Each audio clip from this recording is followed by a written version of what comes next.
Hi there, and welcome back to DSR Ghostwriting on YouTube and LinkedIn. My name is Daniel Rosal. I'm a freelance writer and marketing consultant based in Jerusalem, and I specialize in helping tech entrepreneurs, tech companies, and tech marketing agencies to develop and execute thought leadership marketing campaigns.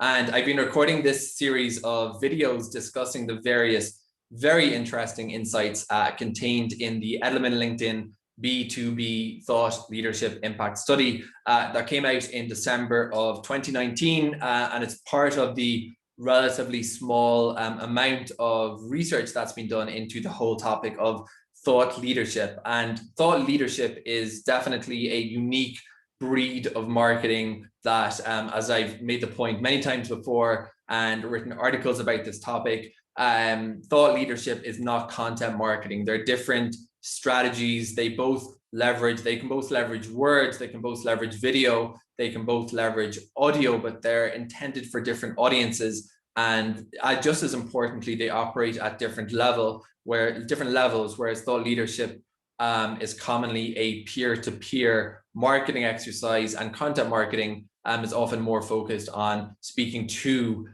your consumers. So one interesting insight here, another interesting insight from the research was that when the researchers in Edelman and LinkedIn asked recipients what they don't like or what they're not looking for in bad thought leadership, and as I discussed in another video, one of the most significant insights was that only 15% of their recipients would rate the thought leadership they received as very good to excellent. The rest either said that it was good or mediocre or worse. So there's a lot of dissatisfaction there in terms of what people are making of the thought leadership that's getting on their desks and that's in the podcast they listen to, etc. So what what recipients are not looking for in thought leadership is white noise, stuff that is just more noise, more of the same. They're looking for originality. So when I'm trying to define thought leadership, and sometimes that precise definition is a little tricky to pin down, originality is one of the key criteria that I try to emphasize for people. So we're looking at leveraging original ideas, ideas that the target market hasn't heard before, and that'll really help to cut through the noise. A lot of that noise from misbranded thought leadership, a lot of that noise from content marketing, and you have that opportunity to capture executive mind share, as I've discussed in another video, and therefore there's a good way to do it and a bad way to do it. And the bad way, the one that the recipients are not looking for, is saying more of the same. So if there's already been 1,000 articles about because of the coronavirus, people should work from home, well, you're not going to be very insightful if you come along and write the 1,001st article. Much better to come and be either the first or one of the first.